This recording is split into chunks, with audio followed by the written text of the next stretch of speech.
پاکستان مسلم league نون نے اگر پنجاب اور مرکز میں اپنی حکومت بنانی ہے تو ان کو لاہور کے ساتھ ساتھ فیصل آباد جیسے شہروں میں سے بھی سیٹیں جیتنی ہیں۔ پچھلی مرتبہ نون لیگ کا عملاً یہاں سے صفایا ہو گیا، صرف 3 سیٹیں ملیں۔ اس مرتبہ انہوں نے اپنے امیدواروں کو بہت دیکھ بھال کر چنا ہے۔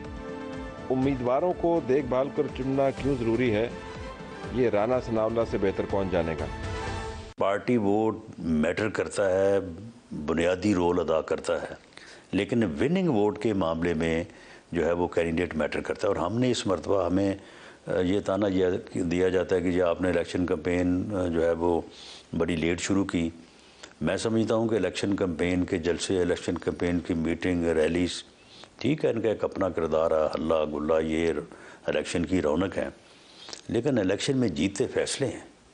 جلسے نہیں جیتتے، فیصلے جیتتے۔ اگر جلسے جیتے ہوتے تو پھر آزاد کشمیر کا الیکشن جو ہے وہ میڈم مریم نواز صاحبہ کے جلسوں کے بعد ہم جیت جاتے۔ گلگت بلتستان کا الیکشن ہمیں کوئی ہروا نہ سکتا، لیکن جو فیصلے پہلے ہوتے ہیں کہ کیا اس حلقے میں کون سی برادری ہے، کون سے کینڈیڈیٹس ہیں، ان کو کس طرح سے آپس میں ملانا ہے، کس طرح سے ان کو بٹھانا ہے، کس طرح سے ان کو جو ہے وہ فیلڈ کرنا ہے، یہ چیزیں جو ہیں یہ میٹر کرتی ہیں۔ یہ لوڈو کے اوپر آپ نے جو کہتے گیٹیاں جو ہیں آپ نے کس جگہ سے پلیس کرنی وہ پہلے اور یہ ہم نے اس مرتبہ، آپ یقین کریں کوئی جو بھی کہے، کیونکہ لوگ اس سے واقف نہیں ہیں، لوگوں کو پتہ نہیں ہے، اس کے اوپر میاں نواز شریف نے خود بیٹھ کے 12 گھنٹے میٹنگز کی ہیں، 12 گھنٹے، ہمیں بھی سب کو ساتھ بٹھایا۔ پارلیمانی بورڈ نے روزانہ جو ہے 350 بندوں کو انٹرویو کیا اور ہر بندے کی بات سنی ہے، اور اس کے اوپر اتنا انالیسز، اتنا غور و خوض، اتنا تجزیہ ہوا ہے کہ ایک ایک کینڈیڈیٹ کے اوپر فیصلے جو ہے وہ انسان کے فیصلوں میں سکم تو رہتا ہے، لیکن بہرحال انسانی حد تک جتنے بہتر سے بہتر فیصلے ہو سکتے وہ ہوئے۔ میں نے رانا ثناءاللہ سے فیصل آباد میں ان کی اپنی جماعت کی جیت کے بارے میں بھی پوچھا۔ میں جاننا یہ چاہتا تھا کہ جیت ان 10 سیٹوں پر کہاں کہاں پر مکمل طور پر پکی ہے اور کہاں پر ان کو کمزوری نظر آ رہی ہے۔ اس مرتبہ زیادہ محنت کرنی پڑ رہی ہے۔ دیکھیں الیکشن تو الیکشن ہی ہے، جب آپ الیکشن شروع کرتے ہیں تو پھر اب حلقے میں آپ نے جب رابطہ عوام مہم کا آغاز کرنا ہے، مثال کے طور پہ میرے حلقے کے یعنی چھوٹی آبادیوں کو چھوڑ کے کوئی تقریباً 110 کے قریب دیہات ہیں، تو اب ایسا نہیں کر سکتے آپ 10 میں جائیں اور 100 میں نہ جائیں، ایسا بھی نہیں ہو سکتا کہ 100 میں جائیں اور 10 میں نہ جائیں، ہر جگہ پہ جانا پڑے گا۔ تو جب آپ نے ایک لمیٹڈ پیریڈ میں 15-20 دن میں ہر جگہ پہ جانا ہے تو وہ پھر الیکشن ہی ہو جاتا ہے، وہ آسان ہو تب بھی، مشکل ہو تب بھی۔ اس مرتبہ فیصل آباد گنج سے ٹکٹوں کا بھی مسئلہ چلا، اب راجہ ریاض کی سیٹ سے، آخر والی سیٹ سے اوپر آ جائیں گے، تو اس سے فرق پڑے گا کہ راجہ ریاض کو پہلے ٹکٹ دیا گیا پھر ان کا بیٹا آ گیا، یہ مانتے ہوئے کہ بائی الیکشنز میں آپ نے مجھے خود بتایا تھا کہ ہم نے فیصلہ کیا ہے کہ جو ہماری پارٹی کا اپنا بندہ نہیں ہے اس کو ہم ٹکٹ دیں گے تو ہمیں مار پڑتی ہے اس کی، اس مرتبہ فیکٹر نیوٹرلائز ہو گیا آپ کے خیال میں؟ نہیں، معاملہ یہ ہے کہ راجہ ریاض وہاں سے وننگ کینڈیڈیٹ ہے، وہ ہو یا اس کا بیٹا ہو، میرا نہیں خیال کہ وہ اپنے الیکشن میں اتنی محنت کرتا جتنی وہ اب کر رہا ہے، لیکن کینڈیڈیٹ کا جو ہے وہ جو وننگ ووٹ ہوتا ہے نا، وننگ ووٹ، اس میں کینڈیڈیٹ کی اپنی پرسنالٹی جو ہے وہ بڑا، یعنی مثال کے طور پر میں ہوں، میرے حلقے میں مجھے الیکشن جیتنے کے لیے پارٹی کے ٹکٹ کی ضرورت ہے، میں پارٹی کے ٹکٹ کے بغیر الیکشن کنٹیسٹ نہیں کر سکتا، لیکن ایسا بھی نہیں ہے کہ پارٹی یہاں سے اٹھا کے جس کو مرضی ٹکٹ دے دے وہ جیت جائے گا، جیتوں گا میں ہی، تو یہ چیزیں جو ہیں یہ میٹر کرتی ہیں۔ تو وہ سیٹ اس سے فرق نہیں پڑے گا کہ وہاں پہ کون ہے، وہ وننگ کینڈیڈیٹ ہے؟ ہاں، یعنی بہتر کینڈیڈیٹ ہے، وہ کوئی اور بھی ہوتا تو اس سے بھی وہ بہتر کینڈیڈیٹ ہے، باقی ہار جیت تو خیر اللہ کا۔ نواب نصیر والی جو سیٹ ہے اس کے اوپر بڑا تنازع رہا، اگرچہ طلال صاحب کے والد کو نیچے ایڈجسٹ کر دیا گیا چھوٹی سیٹ پہ۔ ہاں، بہرحال اس میں بہت زیادہ اس معاملے نے طول پکڑا، اور اس کے طول پکڑنے کی وجہ سے دونوں میں سے اب کوئی بھی ہوتا، طلال چودھری صاحب ہوتے یا نواب شیر بصیر صاحب ہیں، تو اس طول پکڑنے کا نقصان تو ہوا، لیکن اب میں وہاں پہ گیا تھا، دونوں کو اکٹھا کیا، ساتھ بٹھایا، جلسہ کیا، پریس کانفرنس کی، اور اب دونوں جو ہے وہ مل کے چل رہے ہیں، اس نقصان کو کس حد تک کور کرتے ہیں یہ تو رزلٹ بتائے گا۔ تو لیکن سیٹ آپ کے خیال میں وہاں پہ آپ کمفرٹیبل ہیں یا ٹف مقابلہ؟ نہیں، کمفرٹیبل ہے۔ کمفرٹیبل۔ عابد شیر علی کافی عرصے اپنے حلقے سے غائب رہے، واپس اب وہ آئے، ان کی سیٹ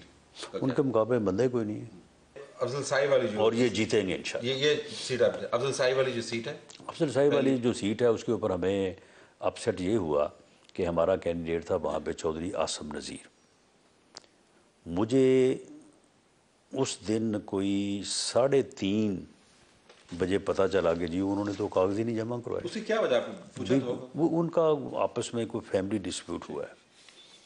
اور فیملی ڈسپیوٹ کی بنیاد کے اوپر جو ہے نا انہوں نے، جس طرح ہوتا نا کہ آدمی ویر جاتا ہے کہ جی میں نے نہیں لڑنا، کوئی ایسا معاملہ ہوا ہے۔ تو اس کے بعد پھر ہم نے جو اس وقت میسر تھا، ہمارے جو ایم پیز کے کینڈیڈیٹ تھے وہاں پہ ان سب کو کہا کہ بھی کاغذ جمع کروائیں، تو ان کو پھر بٹھا کے ان کے درمیان جو بہترین یا بہتر فیصلہ ہوتا وہ کروایا۔ تو حسن صاحب کا پہلا الیکشن ہے نا، پہلے تو ایم پی کے جی، الیکشن۔ پہلا الیکشن ان کا۔ علی گور صاحب کی سیٹ ان سیٹوں میں سے ایک ہے جو آپ نے مشکل حالات میں جیتی، جی وہ سیٹ اس میں تگڑی ہے۔ تو ٹھیک۔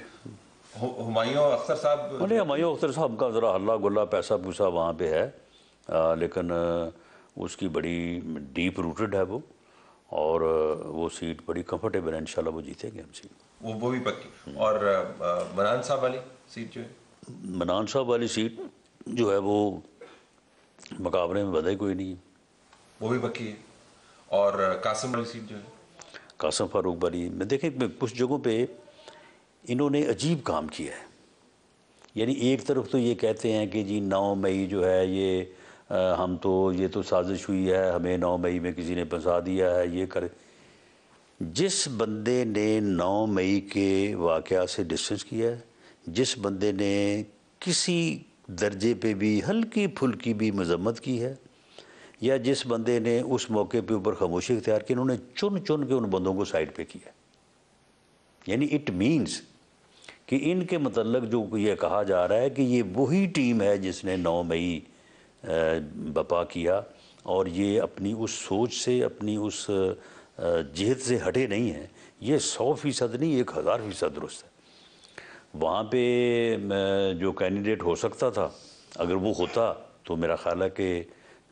پھر بھی ہم جیتے، لیکن بڑا کنٹیسٹ ہو کے جیتے۔ تو اب وہاں پہ انہوں نے جو ہے وہ بالکل جو آدمی دیا ہے، وہ آدمی وہاں پہ میجر برادری جو ہے وہ جاٹ ہیں اور ارائی ہیں، تو وہ جو ہے وہ ملک ہے، تو مشکل ہے وہاں سے اس کا کنٹیسٹ کرنا۔ 9 مئی کا اثر جو ہے وہ حامد رضا جیسے کینڈیڈیٹس کے اوپر بھی پڑا ہے، الزام بھی لگا ان کا، پھر وضاحتیں بھی دیتے رہے، لیکن ابھی وہ کنٹیسٹ کر رہے ہیں۔ آپ کنٹیسٹ کر رہے ہیں، اس کا اثر پڑے گا آپ کے خیال میں؟ پبلک اوپینین کا بھی ہمیں پیمانہ دیکھنا ہوگا کہ ایک شخص جو ہے، آپ نے 9 مئی کا ذکر کیا نا، مجھے ویسے یاد آ گیا کہ کیا اس کو ووٹ پڑتا ہے، نہیں پڑتا، کتنا ووٹ پڑتا ہے؟ یا دیکھیں طلعت صاحب، کیئرفلی 20 سے 30% ووٹر جو ہے ووکل ہوتا ہے، 70% ووٹر ایسا ہے جو بتاتے ہی نہیں ہے کہ میں نے ووٹ کس کو دینا ہے۔ یہ ہر حلقے میں ہے، یہ حلقہ آلموسٹ، یعنی آپ کسی جگہ پہ 30 کی بجائے 35-40 کر لیں، کسی جگہ پہ 20 کر لیں، لیکن 30 کا فگر جو ہے یہ ووکل ہوتا ہے، یہ بتاتا ہے کہ میں کس کے ساتھ ہوں۔ یہ جو ہے وہ نعرے بھی لگاتا ہے، جلسے میں بھی جاتا ہے، جلوس میں بھی جاتا ہے، یہ سارا کرتا ہے۔ 70% ووٹر ایسا ہے وہ تو بتاتا ہی نہیں کسی کو کہ میں نے ووٹ کس کو دینا ہے،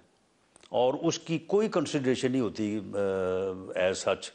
وہ دیکھتا ہے کہ میرا کام کون کرے گا، میرے مسئلے کو حل کون کرے گا۔ وہ برادری کو بھی دیکھتا ہے، وہ تعلق کو بھی دیکھتا ہے، وہ دوستی کو بھی دیکھتا ہے، اسے کو آگے سفارش کر دے اس کو بھی وہ مانتا ہے۔ تو معاملہ یہ ہے کہ اس 30% میں سے کوئی پارٹی جو ہے وہ 15-20% ہے، کوئی پارٹی جو ہے وہ 5-10% ہے، کوئی 1% ہے، کوئی 1.5% ہے، کوئی 2% ہے، تو وہ 30% میں ہی ہے نا۔ اس میں اگر پی ایم ایل این کا ووٹ جو ہے اس کی پرسنٹیج بالکل بہتر ہے، وہ کوئی کم نہیں ہے، لیکن وہ اتنا اگریسو نہیں ہے، اینگری نہیں ہے، جبکہ پی ٹی آئی کا جو ہے وہ بڑا اینگری ہے، وہ بڑا ووکل ہے۔ تو وہ جو ووکل ہے وہ ہے تو وہ 30% کا ہی جو ہے نا وہ 10% ہوگا 12% ہوگا اسی کے اندر گھوم رہا ہے لیکن فیصلہ 70% نہیں فیصلہ 70% نہیں کرنا. سو آل ٹوگیدر فیصلہ آباد جو چنک سیٹس ہیں سیکنڈ لارجسٹ سیٹس ہیں پنجاب کے اندر لاہور کے بعد 10 ہیں 10 ہیں تو کتنی یعنی ضلع 10 میں سے ہم 7-8 7-8 اور صوبائی صوبائی سے 21 میں سے اگر 8 ہیں تو 16 ہو جائیں گی 7 ہیں تو 14-15 ہو جائیں گی.